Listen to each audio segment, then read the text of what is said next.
सभी शिक्षकों और छात्रों को दीनदयाल सर का प्यार भरा नमस्कार। पिछले क्लास में मैंने इम्परेटिव सेंटेंस का पैसिव वॉइस चेंज करने के लिए बताया था। आज मैं मॉडल ऑक्सिलरी वर्ब का प्रयोग एक्टिव वॉइस में होता है, तो पैसिव वॉइस उसे हम कैसे चेंज करेंगे। तो सर्वप्रथम आप देखें, यहाँ पे I can write a letter, मैं पत्र लिख सकता हूँ। तो I can write a letter, मैं पत्र लिख सकता हूँ। यहाँ पे आप देख रहे हैं ये मॉडल ऑक्सिलरी वर्ब है। तो मॉडल ऑक्सिलरी वर्ब अगर एक्टिव वॉइस में होता है तो पैसिव वॉइस बनाने के लिए जनरल नियम के अनुसार हम क्या करेंगे, ये ऑब्जेक्ट को हम सब्जेक्ट बना देंगे। Object become subject in passive voice. Modal auxiliary verb can is used after subject of passive voice. Here be word is used after modal auxiliary verb. उसके बाद V1 must be change V3, write must be change written. By preposition is used after V3। Subject of active voice become subject in passive voice. Active voice का कर्ता passive voice में कर्म हो जाता है। अतः a letter can be written by me, a letter can be written by me. अब यहाँ पर तीन ऑप्शन दिए गए हैं sir ji. A letter can be written by me, a letter can written by me, a letter can been written by me. तो यहाँ पर देख रहे हैं ये letter can be written by me कहाँ पे है, तो ये letter can be written by me ये सही है।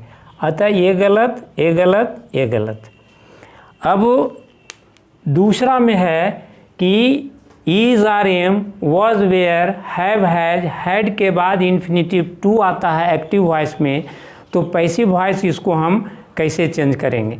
तो पैसिव वॉइस चेंज करने के लिए हम क्या करेंगे, सर्वप्रथम जैसे है I am to eat a bread, I am to eat a bread, मैं रोटी खाने वाला हूँ।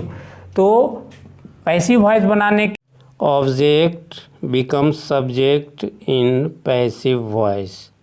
According to the subject of passive voice a भी is used, infinitive to is used after a भी, the word be is used after infinitive to, V1 must be change V3, eat must be change eaten.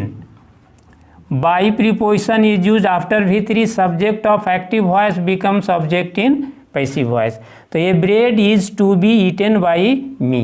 अब देखें यहाँ पे कौन है, ये bread is to eaten by me ये गलत है। ये bread is to been eaten by me ये गलत है। अब ये bread is to be eaten by me ये आपका सही हो गया। अब आ जाइए 3 में, I was to sing a song, I was to sing a song, मैं गाना गाने वाला था। तो जनरल नियम के अनुसार ऑब्जेक्ट को हम सब्जेक्ट बना देंगे। ये सॉन्ग जो है सब्जेक्ट बन गया पैसिव वॉइस का। According to the subject of passive voice a भी was is used, infinitive to is used after a भी। Here be word is used after infinitive to with all persons। sing must be changed sung, यानी V1 must be changed V3, sing must be changed sung। by preposition is used after V3, subject of active voice becomes object in passive voice। क्या बन गया sir ji, a song was to be sung by me, है ना। अब देखिए ये song was to be sung by me कहाँ है, a song was to be sung by me ये मिल रहा है। ये song was to be sung by me, a song was to be sung by me, अतः बी सही है, ये एक गलत, दोनों गलत हो गया, ए और सी गलत है।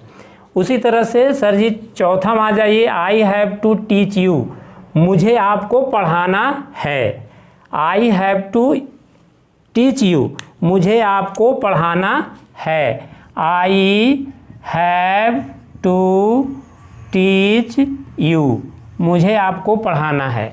अतः for making the passive voice बनाने के लिए object become subject in passive voice में ऑब्जेक्ट सब्जेक्ट बन गया। According to the subject of passive voice a भी have is used, infinitive to is used after a भी, the word be is used after infinitive to, teach must be change taught in passive voice, आणि V1 must be changed V3. By preposition is used after V3. Subject of active voice becomes object in passive voice. I जो है passive voice में object बन जाता है। क्या बन गया? You have to be taught by me. अब देखें यहाँ पे you have to be taught by me. You have to taught by me ये गलत है। You have to been taught by me ये गलत है। You have to be taught by me ये सही हो गया। अतः अब 5 में आ जाइए। Who wrote this poem? यह कविता कौन लिखा? तो सर जी जिस वाक्य में हु का प्रयोग होता है वह इंट्रोगेटिव सेंटेंस होता है, और इंट्रोगेटिव सेंटेंस में जब हु का प्रयोग हो तो पैसिव वॉइस बनाने के लिए सर्वप्रथम हम बाई का प्रयोग पहले करते हैं।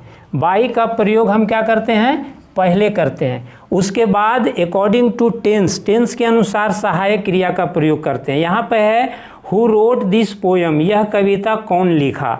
ऑलरेडी ये जो है पास्ट इंडेफिनिट टेंस है, तो पास्ट इंडेफिनिट टेंस में सहायक क्रिया वॉज का प्रयोग किया जाता है। सहायक क्रिया क्या किया जाता है? वॉज का प्रयोग, और हु को हम हुम में बदल देते हैं।